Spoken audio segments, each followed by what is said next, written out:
नीम करोली बाबा के चमत्कार आपने कई सुने होंगे, पर क्या आपने सुना है कि उनके जो भक्त थे, काफ़ी अच्छे भक्त थे। उनके लिए उन्होंने जो जिन था, उसे भगाने के लिए इनकार कर दिया था। जी हाँ, ये कहानी काफ़ी खौफनाक और डरावनी सी है, पर हाँ, इसे आप ज़रूर सुनिए और इसे पूरा सुनिएगा।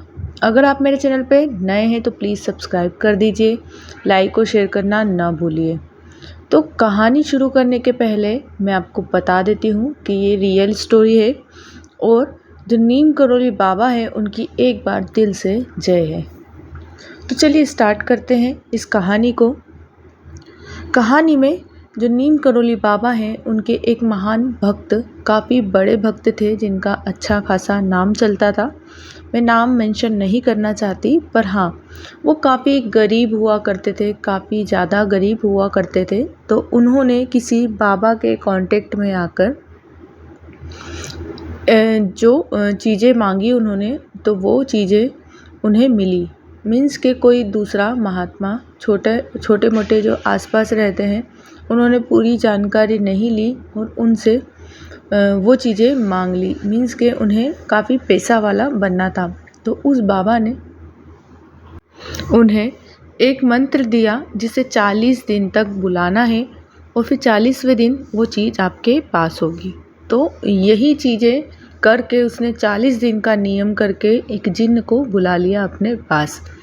अब वो जिन्न जो था वो उस भक्त की हर चीज़ें पूरी करता था। उस भक्त को जो नाम मैं मेंशन करना चाहती हूँ वो है हीरामन।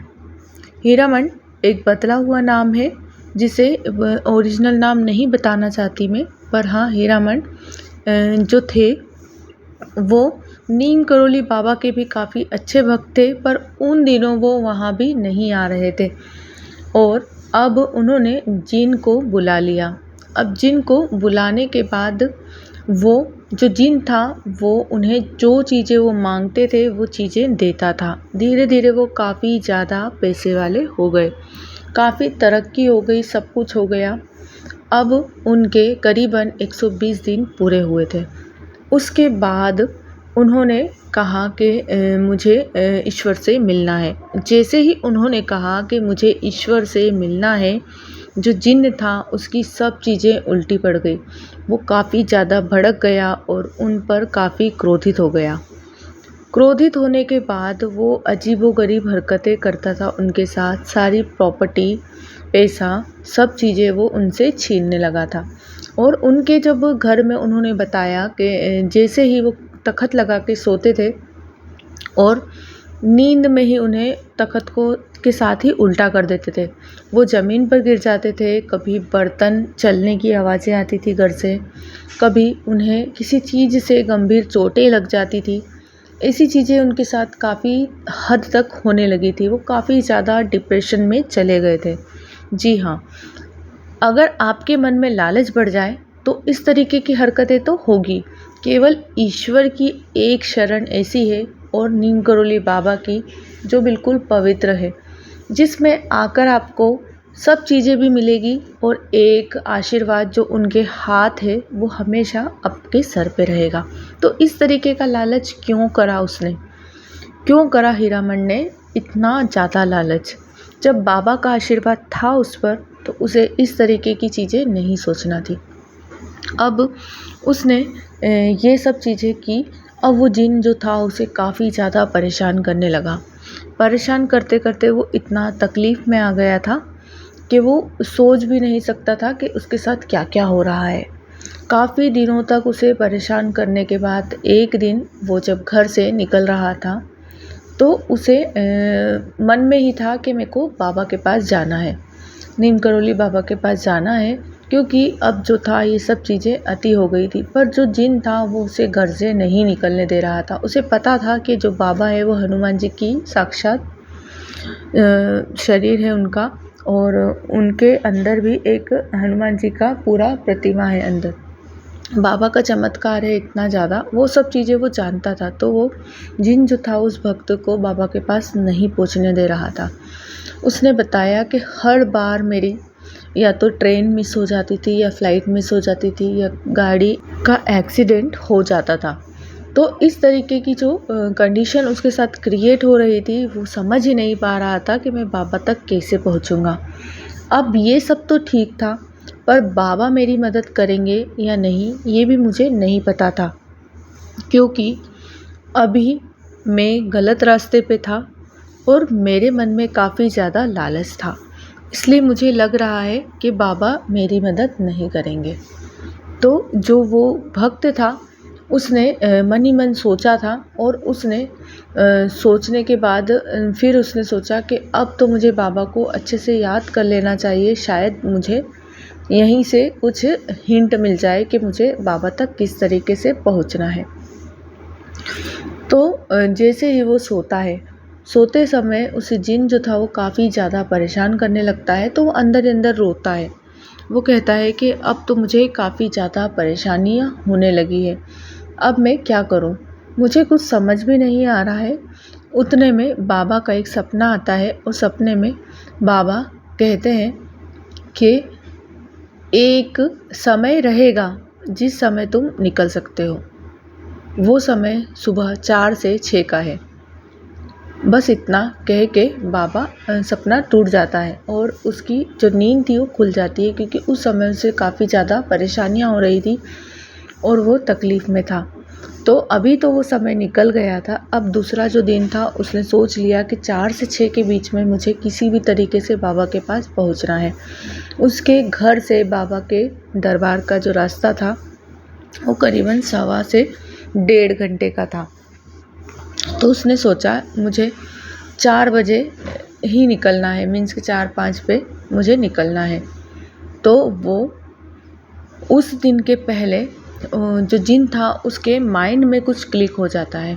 उसने जो सोच रखा था वो भी जिन को पता चल जाता है। तो जिन सोचता है कि उसके पहले ही मैं इसकी कंडीशन को ख़राब कर देता हूँ। तो जो वो भक्त था उसका इतना भयंकर भयानक सा एक्सीडेंट कर देता है। वो जैसे ही वो खेत में जाता है तो उसे पता ही नहीं चलता और वो अपने आप अचानक से कुएं में गिर जाता है। कुएं में गिरने के बाद जो गांव के लोग रहते हैं वो भी उसे नहीं देख पाते हैं। इस तरीके की जो कंडीशन थी वो क्रिएट कर देता है। तो अब जो हीरामन था उसे बचाने के लिए बाबा ही उसे किसी को पहुंचाते हैं। वो कहता है कि वहाँ पर कोई इंसान नहीं था, कोई पक्षी तक नहीं उड़ रहा था कि जो मुझे बचा सके। इतने में एक आदमी आता है और आदमी काफ़ी लंबी रस्सी डालकर मुझे आसानी से निकाल लेता है, और निकालने के बाद मैं अपने घर जाता हूँ। तो मेरी काफ़ी ज़्यादा कंडीशन ख़राब हो जाती है, तबीयत भी ज़्यादा ख़राब होने लगती है, पर ठीक है, मैं बाबा के पास पहुंचने के लिए कुछ भी कर सकता था। तो वो 4 बजे रात में करेक्ट 4-5 पे वो निकल जाता है, क्योंकि उस समय 2 घंटे इनकी शक्तियाँ इतनी ज़्यादा कम होती है कि ये कुछ कर नहीं सकते हैं। तो ये जल्दी जल्दी निकलता है, और बाबा का आशीर्वाद तो था ही सही, पर अब उसे मन में भय रहता है, क्योंकि उसने तो गलत करा था। पैसे कमाने के लिए किसी की यूज़ नहीं कर सकते, और गलत रास्ते पे तो बिल्कुल नहीं जा सकते। उसके मन में एक बड़ा सा लालच था, वो लालच भी काफ़ी ज़्यादा भयानक था जो उसने सोचा था। अब उसने डरते हुए बाबा के दरबार तक पहुंच गया। वो फाइनली पूरा 120 दिन वापस से लगे थे उसे ये सब चीज़ें क्रियाएं करने में, क्योंकि उसे इस तरीके की कंडीशन को काफ़ी ज़्यादा क्रिएट कर लिया था उसने, और उससे काफ़ी परेशान हो रहा था। अब बाबा के पास पहुंच तो गया था, पर बाबा ने साफ साफ इनकार कर दिया था कि मैं तुम्हारी कुछ भी मदद नहीं कर सकता। अब वो जिनसे किस तरीके से जीतेगा ये भी उसे नहीं पता था, क्योंकि उसके पास तो कोई ऑप्शन ही नहीं था बाबा के मना करने के बाद। वो जैसे ही दरबार में जाता है, बाबा के पास पहुंचता है, बाबा से कहने के पहले ही बाबा बोल देते हैं कि सब पता है मुझे, तुम्हारे मन में लालच आ गया था और तुमने काफ़ी ज़्यादा घोटाला कर लिया है अब तुम्हारी लाइफ में। जो बाबा के शब्द थे वो सब उन्होंने बताए, और जैसे ही वो सब चीज़ें सुनता है तो वो एकदम घबरा जाता है कि बाबा को तो सब पता है, बाबा ने ही तो मुझे यहाँ पे बुलाया है, अब बाबा मेरी मदद क्यों नहीं कर रहे हैं। बाबा कहते हैं चले जाओ, अब मैं तुम्हारी कुछ भी मदद नहीं कर सकता। जैसे ही वो उठता है तो बाबा कहते हैं ठीक है, जा तो रहे हो, पर ये कम्बल ले जाना, मेरा एक भक्त दे गया था मुझे, जो तुम्हारे काम आ सकता है, तुम ले लो, ओढ़ के चले जाना। तो वो घबरा जाता है और कहता है ठीक है, बाबा ने मना कर दिया है पर आशीर्वाद के रूप में ये दे दिया है, इसे ही अपने साथ ले जाता हूँ। उसने जब से वो कम्बल ओढ़ा था उस दिन से आज तक वो जिन दिखाई भी नहीं दिया है, नज़र नहीं आया। केवल कुछ क्षणों के लिए उसने उस कम्बल को ओढ़ा था। उसके बाद से बाबा का चमत्कार इस तरीके से रहा कि उसे वो जिन कभी नज़र नहीं आया, कभी परेशान नहीं करा। वो घबराता हुआ दौड़ता हुआ फिर से बाबा के दरबार में आता है। बाबा हंसते हैं और देखते हैं, कहते हैं अब तो कुछ परेशानी नहीं है। वो कहता है नहीं बाबा, मुझे कुछ भी परेशानी नहीं है। वो कहते हैं बाबा कि तुम्हें भगवान की शरण में हमेशा रहना है, भगवान तुम्हारे नसीब में जितना पैसा होगा उतना तो देगा ही सही, और अच्छी अच्छी चीज़ें भी तुम्हें भगवान की शरण में मिलेगी, पर इस तरीके की गलत चीज़ों के लिए तुम्हें ऐसे भटकना नहीं है। अभी जो तुमने गलती करी है उसके लिए बार बार मैं नहीं पहुंच पाऊंगा। तो वो सब चीज़ें समझता है। उसके बाद वो बाबा की शरण में इस तरीके से रह जाता है कि वो दिन भर भगवान की भक्ति में रहता है और काफ़ी ज़्यादा पैसे वाला होता है। आज भी उसका एक नाम चलता है, वो काफ़ी पैसे वाला हो जाता है। वीडियो कैसी लगी मुझे कमेंट्स बॉक्स में ज़रूर बताइए और लाइक और शेयर करना ना भूलिए। Thanks for watching.